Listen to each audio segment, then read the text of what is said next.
A very good afternoon, everybody.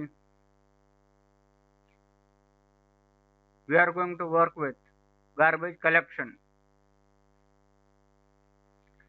As the name specifies, garbage, that means rubbish. So, how we collect the garbage collection, or how we are going to work with garbage in different programming languages? We have several programming languages like Java, C++. Now, the programming languages like C and C++, they do not support automatic garbage collection.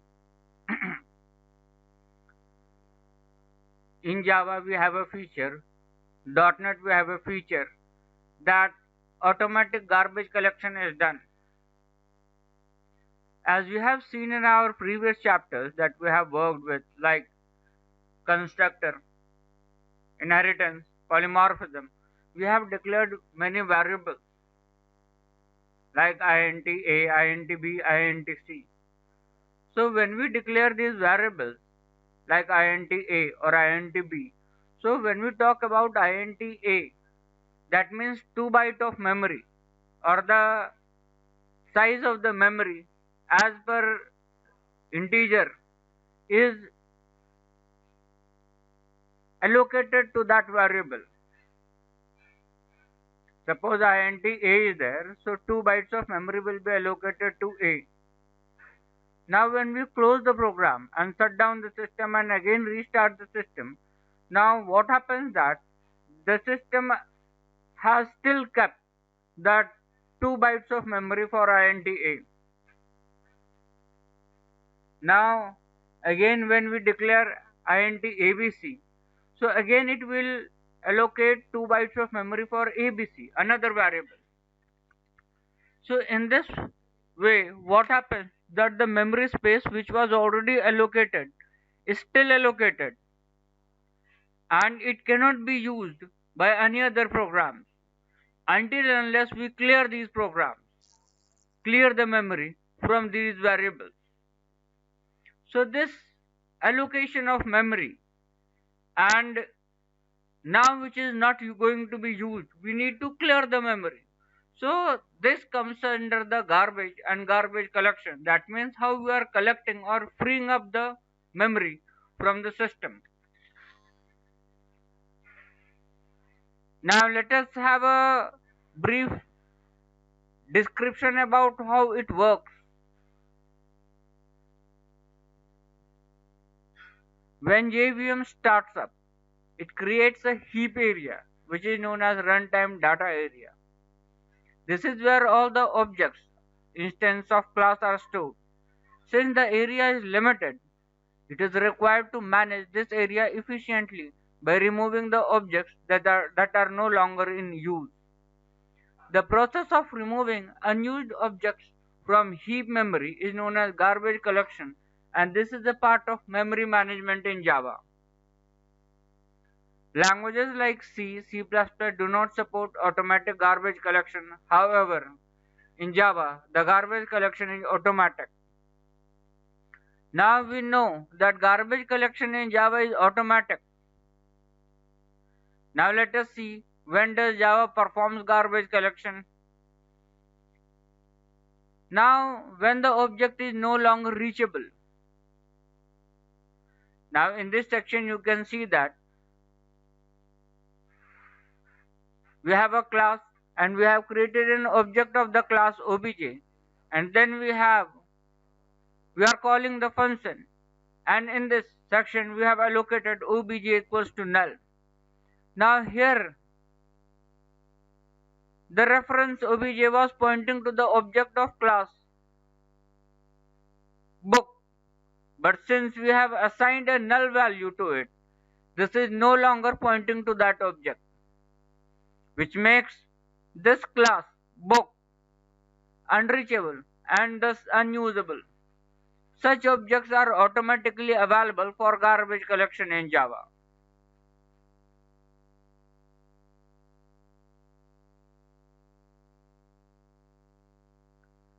Now let us say another example.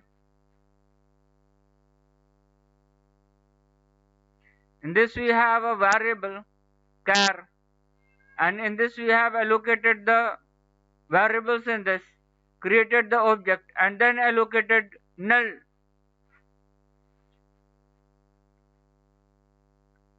Here the reference string class was pointing to a string hello in the heap memory, but since we have assigned the null value to string str, the object hello present in the heap memory is unusable.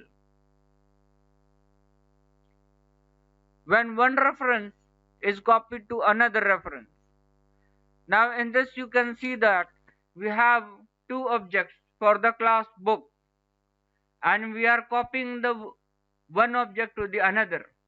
So here we have assigned the reference of obj1 to obj2, which means the instance object pointed by reference by obj2 is not reachable and available for garbage collection.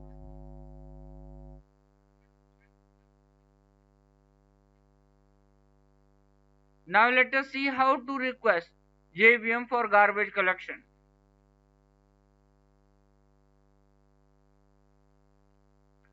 We know that the unreachable and unusable objects are available for garbage collection. But the garbage collection process does not happen instantly, which means once the objects are ready for garbage collection, they need to wait for JVM to run the memory cleaner program that performs the garbage collection. However, one can request to JVM for garbage collection by simply calling system.jc method. Now in this example, we can see garbage collection example. We are demonstrating the garbage collection by calling system.gc function. In this code, we have overridden a finalize method. This method is invoked just before an object is destroyed by Java garbage collection process.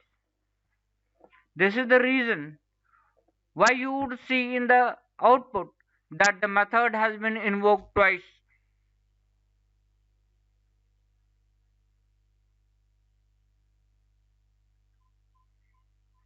Now in the example you can see that we have a class example. Here we are intentionally assigning a null value to a reference so that the object becomes non-reachable. In this we have created an object obj and assigned null value. Now here we are intentionally assigning a reference to another reference b to make the object reference by b unusable. Now we have two objects of Java example and we are assigning a to b.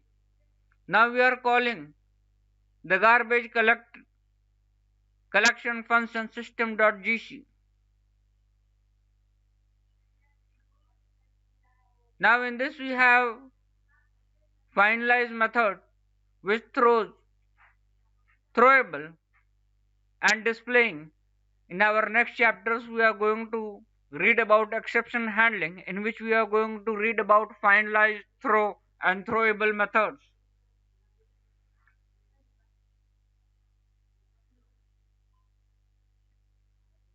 The garbage collection is performed by JVM. Now this is the reason. Now this method is invoked just before an object is destroyed by Java garbage collection process. And this is the reason you would see the output that the method has been invoked twice. So this is all about garbage collection in Java. We have seen what is garbage collection, how we can manually request the JVM for garbage collection. In our next chapters, we are going to learn about exception handling, try-catch block, multiple catch blocks, and nested try-catch block. Finally, and throw keyword.